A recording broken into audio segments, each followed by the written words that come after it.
Warahmatullahi wabarakatuh. Alhamdulillah, assalatu wassalamu ala rasulillah Sayyidina Muhammad ibni Abdillah wa ala alihi wa sahbihi wa mawalah, amma ba'd. Yang terhormat guru kita tercinta Buya Yahya beserta keluarga, semoga Allah subhanahu wa ta'ala senantiasa memberikan kepada beliau umur yang panjang dalam ketaatan serta sehat walafiat. Dipermudah segala urusan beliau, baik urusan dunia maupun akhiratnya, terutama dalam urusan dakwahnya, amin ya rabbal alamin. Tak lupa yang kami hormati para perindu ridha Allah, para pecinta baginda Nabi Muhammad sallallahu alaihi wasallam. Hadirin pemirsa Al-Baja TV serta pendengar setia Radiko Network dimanapun Anda berada.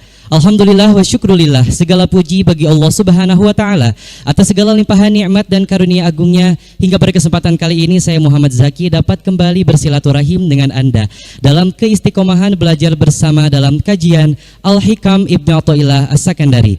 Rutin diselenggarakan setiap Senin malam Selasa di Masjid Raya At-Taqwa Kota Cirebon, live di Al-Baja TV dan Radiko Network dari berbagai kota. Sebuah program kajian yang akan menjelaskan hikmah serta pesan dari Imam Ibnu Athaillah As-Sakandari, tentunya bersama guru kita tercinta Buya Yahya. Untuk itu mari kita siapkan hati dan pikiran kita untuk dapat menyimak ilmu-ilmu yang akan beliau sampaikan. Kepada guru kita tercinta Buya Yahya dengan segala hormat kami persilakan. Allahumma sholli ala Sayyidina Muhammad. Allahumma sholli ala Sayyidina Muhammad. Udhkurus salata ala Nabi Muhammad.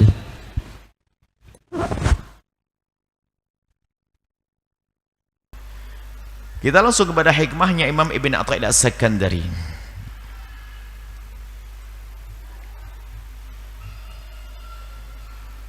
Ya man istawa, berkata Imam Ibn Athaillah As-Sakandari di dalam hikmahnya, dalam munajatnya, ya man istawa bi rahmaniyatihi ala arshihi,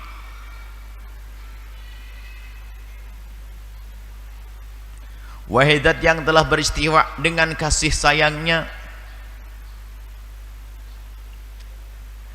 ala arsihi, di atas arsy-Nya.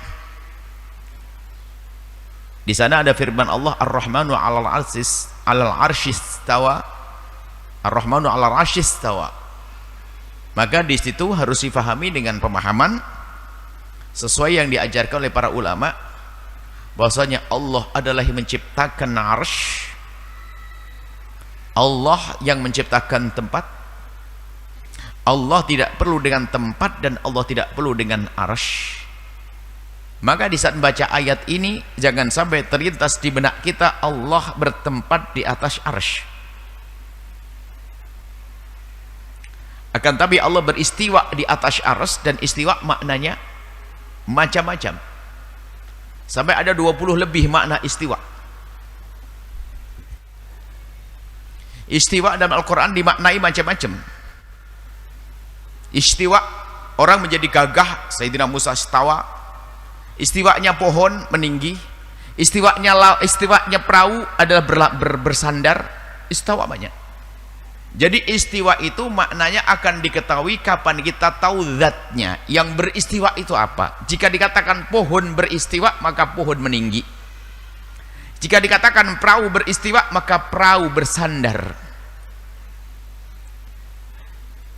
Jika dikatakan orang istawa, menjadi kuat, jadi sudah dewasa. Jika dikatakan makanan atau buah istawa, berarti dia masak. Jadi istawa itu kalau kita pengen tahu maknanya, asalkan kita tahu siapa yang beristiwa, maka kita tahu makna istiwa. Kalau istiwanya seorang raja, maka adalah menguasai singgasana. Istawa. Kalau istiwanya seseorang di atas kuda, menunggangi kudanya. Ini kami hadirkan dalam buku kami, Indah yang Memahami Perbedaan Ulama. Jadi makna istiwa itu banyak sekali. Bukan artinya duduk saja. Ya duduk kalau dinisbatkan kepada manusia yang memang duduk. Tapi kalau dinisbatkan kepada pohon, mana ada pohon duduk. Dinisbatkan kepada buah, mana ada buah duduk. Maka buah adalah buah masak. Dinisbatkan kepada perahu, mana ada perahu duduk. Karena dinisbat kepada manusia, langsung dipati duduk di atas singgasananya. Ini adalah memahami makna istiwa. Lalu istiwa di sini disandarkan, dinisbatkan kepada Allah. Sementara kita tidak tahu zatnya Allah Jalla Jalaluh. Kita tidak tahu zatnya Allah Jalla Jalaluh, yang tahu hanya Allah. Kita mengetahui zatnya Allah dengan sifat-sifatnya. Kita mengenal Allah dengan sifatnya, tidak mengetahui zatnya Allah. Tidak seperti apa dan bagaimana. Tidak bisa kita bertanya tentang zat Allah seperti apa dan bagaimana. Nah, karena kita tidak tahu zat Allah bagaimana, kita memastikan istawa artinya duduk. Mulai kapan istawa dinisbatkan kepada Allah lalu maknanya duduk? Maka para ulama di sini punya dua cara di dalam memahami makna istiwa di dalam pembahasan akidah. Hati-hati, jangan latah mengikuti pemahaman sebagian orang mengatakan Allah di atas arsy, di atas langit dan sebagainya. Allah yang menciptakan tempat dan Allah tidak memerlukan tempat. Allah sudah ada sebelum adanya tempat dan Allah ada Allah ada setelah adanya tempat seperti sebelum adanya tempat. Tidak akan berubah. Allah tidak memerlukan tempat. Kemudian para ulama membahas tentang bagaimana memaknai yang semacam ini. Sebagian ulama kita mengatakan tauhid, serahkan kepada Allah. Karena kita tidak tahu zat Allah, maka memaknai istiwa tidak akan mampu. Tidak akan mampu memaknai istiwa kita tidak tahu zat Allah. Tapi kalau istiwanya perahu, istiwanya buah-buahan, istiwanya Nabi Musa, apa seorang anak muda Nabi Musa, istiwanya orang di atas kuda, istiwanya orang di atas singgasana, jelas. Tapi di saat disebut nama Allah seperti apa dan bagaimana, karena tidak boleh seperti dan bagaimana, maka berhenti sampai di sini. Kita serahkan kepada Allah. Jangan dikatakan duduk. Mulai kapan istiwa artinya duduk? Di saat dinisbatkan kepada Allah, iya. Istiwa di saat dinisbatkan kepada manusia bisa diartikan duduk, dan Allah bukan manusia. Istiwa di saat disandarkan kepada perahu artinya adalah berlabuh atau bersandar, dan Allah bukan perahu. Baik, lalu bagaimana maknai? Sebagian ulama mengatakan tauhid menyerahkan kepada Allah. Yang kedua adalah dengan mentakwil. Mentakwil itu maknanya apa? Mencari makna-makna yang banyak tentang istiwa, diambil makna sampai dikumpulkan lebih dari 15 atau 20 bahkan. Kalau dalam kitab kita hadirkan 17 saja kalau tidak salah. 17 makna tentang istiwa. Kemudian setelah itu kita pilih yang paling sesuai dengan zat Allah yang maha mulia, maha agung, mana di antara istiwa. Apakah buah, apakah istiwa maknanya masak, istiwa maknanya duduk, istiwa maknanya ini. Ternyata ada istaulah maknanya menguasai, sehingga diambil yang sesuai dengan sifat Allah yang maha kuasa, syai'in ala kulli syai'in qadir, maka dimaknai istiwa, dimaknai dengan makna yang sesuai dengan keagungan zat Allah maha kuasa, yaitu menguasai, sehingga diartikan menguasai, bukan berubah ayat lalu istawa menjadi istaulah, tidak, maknanya itu namanya takwil. Takwilnya tidak boleh asal, takwilnya harus dengan dalil lain. Kalau dimaknai Allah menguasai tidak salah kok, memang Allah menguasai semuanya. Ini bahasan urusan akidah. Banyak orang kepleset di dalam hal ini. Yang harus kita yakini, Allah maha ada sebelum adanya makhluk semuanya, sebelum adanya arsy, sebelum ada langit, dan Allah tidak memerlukan tempat. Allah yang menciptakan tempat. Sudah sampai di sini. Kemudian di sini Imam Ibn Attal As-Sakandari mengambil makna lain, bukan makna itu, bukan makna akidah tadi, tapi makna menyadari diri sebagai seorang hamba yang keberadaannya karena kasih sayang Allah. Lalu beliau membaca dari atas, paling besarnya makhluk Allah adalah arsy. Adanya arsy karena kasih sayang Allah. Jika arsy yang agung dengan kasih sayang Allah, maka adanya kita juga karena kasih Allah. Kita kecil, manusia di bumi kecil. Bumi, kalau semesta ini, bumi dunia ini kalau letakkan di kursi Allah, kursi adalah seperti titik di hamparan yang luas. Kursi dibanding dengan arsy seperti titik di hamparan luas. Arsy adalah paling agungnya makhluk Allah Subhanahu wa taala. Lalu Imam Ibn Athaillah membidik arsy, ingin bicara tentang arsy. Ya man istawa bi rahmaniyati, wahai zat yang telah menguasai menciptakan, menjaga semuanya dengan kasih sayangnya, ala arsyihi. Mungkin sadar ya Allah, wahai zat yang telah menguasai semesta dengan kasih sayangnya, wahai zat yang telah menciptakan semesta dengan kasih sayangnya, wahai zat yang menciptakan semesta, yang menjaga semesta dengan kasih sayangnya. Seolah-olah ingin mengucapkan kalimat semacam itu, cuman bahasanya seorang yang biasa mengucapkan kalimat-kalimat penuh hikmah, dia pakai bahasa-bahasa yang tinggi. ya man istawa bi rahmaniyatihi ala arsy, wahai zat yang telah menguasai dengan kasih sayangnya kepada arsy, wahai zat yang telah mengurusi dengan kasih sayangnya arsy, wahai zat yang telah menjaga arsy dengan kasih sayangnya. Setelah ngomong begitu kan tahu ia ada di dalamnya. Saral arsy ghaiban fi rahmaniyatihi, maka di saat dibandingkan, maka saat itulah arsy tenggelam di dalam kasih sayang Allah.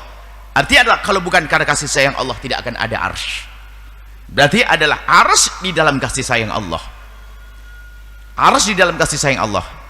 Kama saratil awalimu ghaiban fi arsyihi. Jadi tenggelamnya arsy di dalam kasih sayang Allah, artinya keberadaan arsy di dalam kasih sayang Allah, semuanya diliputi kasih sayang Allah. Seperti awalim, alam atau semesta ini adalah ghaiban, tenggelam fi arsy. Kalau di dalam dibandingkan dengan ars adalah seperti setitik tenggelam di dalam arsy-nya. Jadi ars adalah makhluk teragung, makhluk terbesar. Mahaktal athara bil athar, mahaktal athara bil athari. Ya Allah, Engkau zat yang maha kuasa menutup makhluk dengan makhluk. Ini merenungannya panjang. Menutup makhluk dengan makhluk. Kita ingin, pertama kita melihat sesuatu di hadapan kita, akan tapi tiba-tiba hilang. Bukan ia pergi, akan tapi rupanya ada makhluk yang baru lagi yang ada lebih dekat kepada kita. Kita sering fokus kita itu adalah mudah berubah karena ada makhluk yang lain. Ini terjadi dalam kehidupan kita tuh. Sering kita tidak melihat bukan karena itu tidak terlihat, cuman karena tertutup dengan yang lainnya. Wa mahautal aghyara bimuhitati aflakil anwar. Nah ini terakhirnya, ini yang ingin disampaikan. Dan Engkau ya Allah telah menghapus selainmu, ay semesta ini, bimuhitati aflakil anwar, dengan cahaya-cahaya yang kau berikan, cahaya yang kau turunkan. Ini secara lafaz begitu, akan tapi maknanya begini. Dunia ini bermacam-macam isinya. Antara makhluk dengan makhluk saling menutupi, sehingga kita tidak akan mampu melihat makhluk di sana karena ditutupi oleh makhluk yang lainnya. Bahkan makhluk ini adalah ciptaan Allah, menjadikan kita tidak melihat Allah kok. Menjadi tidak kenal Allah gara-gara mengejar dunia, hilang sholat. Gara-gara mengejar dunia kita melakukan keharaman. Ini berarti apa? Telah tertutup oleh dunia ini. Akan tapi Engkau juga ya Allah yang telah menghapus dunia ini sehingga menjadi tidak terlihat bagi kami, karena telah Kau berikan cahaya iman, cahaya kerinduan, cahaya cinta kami kepadamu ya Allah, sehingga yang kuat hatinya kepada Allah, maka biarpun dia katanya orang kaya raya, kekayaannya tidak akan menghalanginya untuk kenal Allah. Sehingga biarpun dia kaya raya, dia banyak berderma. Kaya raya tahajudnya banyak, kaya raya sholat duhanya tidak pernah ketinggalan, kaya raya tidak hilang ketawaduannya, kaya raya tidak menjadi dia sombong. Artinya apa? Semesta yang telah Allah berikan ibadahnya bagi orang lain menutup sehingga tidak kenal, bahkan tidak kenal sesama, menjadi orang adigang, adigung, adiguna, sewenang-wenang dan seterusnya, tidak kenal Allah. Akan tapi kalau sudah mendapatkan nur dari Allah, maka semuanya menjadi tidak ada, sehingga biarpun dia kaya raya, dunia tidak mengganggunya, sehingga jalannya lurus sampai kepada Allah Subhanahu wa taala. Jadi seolah-olah Ibn Athaillah ingin mengadu, ya Allah, ini semesta ini banyak mengganggu kami ya Allah. Banyak orang terganggu dengan semesta ini, yang seharusnya semesta ini menjadikan sebab kami sampai kepadamu, akan tapi banyak di antara kami karena kekayaannya menjadi terhenti hingga tidak sampai kepadamu. Padahal kekayaan yang Kau kirim ini ya Allah adalah untuk sampai kepadamu, dan banyak di sana orang cerdas. Kau beri kekayaan, menggunakan kekayaan yang menunjukkan kepadamu. Kau beri tahta, menggunakan tahtanya untuk mendekatkan diri kepadamu. Akan tapi di sana banyak orang ya Allah yang dengan semesta, dengan kekayaan, dengan tahta, dengan dunia tidak bisa melihat Engkau ya Allah. Dan Engkau lah yang menjadikan siapapun dari hambamu untuk bisa kenal kepadamu, biarpun dia bergelimang dunia, biarpun dia di dalam dunia, sehingga dunia tidak menghalangi mereka untuk sampai kepadamu ya Allah. Anwar, nur, cahaya. Ini sebenarnya kan ngadu saja Ibn Attal Sadar, ya Allah, jadikan aku orang yang tetap mengenalmu ya Allah. Biarpun kau uji dengan bermacam-macam, diuji dengan kemasyhuran masyhur, umatnya banyak, beliau jamaahnya gede, apapun punya ibaratnya, akan tapi tidak menjadikan dia terhenti sehingga tidak sampai kepada Allah. Ini yang ingin diadukan. Kurang lebihnya seperti itu, ngadulah kepada Allah, ya Allah, jangan sampai tokoku yang laris ini menjadikan aku semakin lupa kepadamu ya Allah. Jangan sampai mobil yang sudah aku beli menjadikan aku tidak kenal kepadamu. Dulu waktu naik sepeda ngaji paling depan, sekarang pakai mobil kenapa di belakang ya Allah. Dulu sebelum menikah Masya Allah paling depan, tapi setelah menikah kenapa di belakang? Kenapa kau dunia menjadikan kita jauh dari Allah? Ngadu pada ya Allah, jangan sampai apapun yang kau berikan kepada kami menjadi penghalang antara aku dengan engkau ya Allah. Anwar, aflakul anwar itu, dengan cahaya-cahaya, sehingga dengan cahaya itulah semua yang ada di semesta ini seperti terhapus, seolah-olah tidak ada. Bukan tidak ada, seolah-olah. Kenapa? Kita tidak pernah terganggu dengan semuanya ini. Semoga Allah menjadikan kita orang yang kenal Allah sampai kepada makrifat Allah dengan yang sesungguhnya, sehingga kalaupun diuji oleh Allah dengan tahta, rupanya tahta yang membawa ke surga. Dan alangkah banyaknya orang dengan tahta terjerumus ke neraka. Di saat diberi Allah kekayaan, semoga kekayaan kita adalah kekayaan yang menghantarkan ke surga, yang kita berikan pada anak untuk menjadi mereka baik. Kita berbagi dengan penuh kasih dan seterusnya. Yang diberi Allah kekuatan akan dijadikan untuk mendekatkan diri kepada Allah. Inilah yang bisa kami hadirkan pada kesempatan ini. Ini munajat sebelum akhir, dan minggu depan insya Allah ada munajat terakhir, dan setelah itu mungkin kita akan berganti dengan kitab hikmah yang lainnya. Pilihannya banyak, antara hikmahnya Imam Haddad, ada Imam Haddad punya kitab hikam juga, atau yang lainnya mungkin nanti insya Allah kita lihat dulu seperti apa. Tetap majelisnya adalah majelis hikmah insya Allah, dan dibarengi dengan fikih atau akidah muqaddimahnya. Semoga Allah memberikan kepada kita pemahaman yang benar, dan menjadikan apapun yang Allah berikan kepada kita menjadi sebab kita semakin dekat kepada Allah, bukan fitnah, bukan penghalang antara kita dengan Allah. Wallahu a'lam bissawab. Mari kita tutup dengan doa. Bismillahirrahmanirrahim. Alhamdulillahirrahmanirrahim. Allahumma salli ala habibina sayyidina Muhammad wa ala sayyidina Muhammad. Allahumma ya Allah ya Rahman ya Rahim, pandang kami dengan kasih sayang dan cinta darimu ya Allah. Berikan pada kami segala kebaikan di dunia dan di akhirat ya. Ampuni orang tua kami dan guru-guru kami, berikan kasih sayangmu kepada mereka. Wujudkan keindahan dalam rumah tangga kami ya Allah. Suami istri yang saling mencintai karenamu, dengan anak yang soleh-soleh yang dibanggakan oleh kekasihmu Nabi Muhammad. Dan kami mohon ya Allah, wahai dan yang maha kasih, ampuni kami, ampuni anak-anak kami, ampuni keluarga kami. Dan kami mohon jaga kami, jauhkan kami dari sebab-sebab kehinaan, jauhkan kami dari muqaddimah zina, jauhkan kami dari zina yang hina dan kau hinakan itu. Maka kami mohon, jika ada di antara kami ada hamba-Mu yang terpeleset dalam hina dan busuk yang zina, kami mohon berikan kepada mereka kesadaran ya Allah. Ampuni dan tutup aibnya di dunia sehingga di dunia tidak terhinakan, dan tutup aibnya di akhirat sehingga di akhirat tidak kau hukum ya Allah. Dan kami mohon bukakan pintu halal untuknya ya Allah, pintu halal ya Allah, dan jauhkan kami dari menggunjing bezina, jauhkan kami dari menggunjing pendosa. Kami mohon ampuni kami semua ya Allah, ya Allah. Yang sempit rezeki lapangkan dengan rezeki yang halal penuh berkah, yang sakit sembuhkan, yang punya hutang mudahkan kami dalam bayar hutang-hutang kami ya Allah. Dan kami mohon ya Allah ya Rahman ya Rahim, berkailah tempat ini, berkailah yang berjuang di sini, berkailah yang hadir, berkailah yang menyaksikan, berkailah ya Allah yang mendengar suara ini. Dan kami mohon ya Allah, jadikan kami hamba yang saling mencintai karenamu ya Allah. Jauhkan kami dari fitnah, kebencian, kedengkian, dendam di antara kami.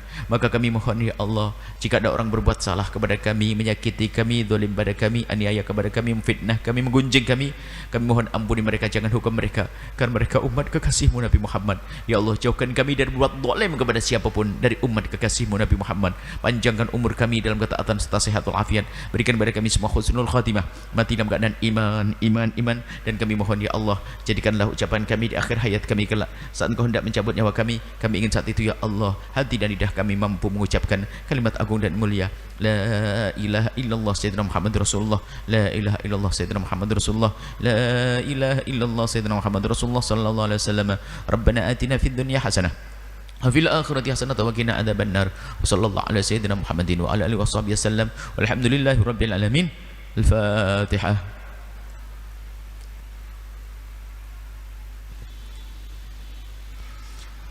Makasih, mohon maaf dan mohon doa selalu wabillahi taufik hidayah. Assalamualaikum warahmatullahi wabarakatuh. Waalaikumsalam warahmatullahi wabarakatuh. Baik hadirin pemirsa Al-Bahjah TV serta pendengar setia Radio Network dimanapun Anda berada. Demikianlah majelis kita pada kesempatan kali ini, dan tetaplah istiqomah untuk mengikuti program-program kemuliaan lainnya dalam program Penjabaran Mutiara Hikmah. Rutin diselenggarakan setiap Kamis malam Jumat, tentunya bersama guru kita tercinta Buya Yahya. Akhirnya saya Muhammad Zaki beserta kru yang bertugas mengucapkan syukron jazilan atas segala perhatian Anda. Mohon maaf dan mohon doa selalu. Mari kita tutup majelis pada kesempatan kali ini dengan pembacaan doa kafaratul majelis. Subhanakallahumma wa bihamdika asyhadu an la ilaha illa anta astaghfiruka wa atubu ilaik. Assalamualaikum warahmatullahi wabarakatuh.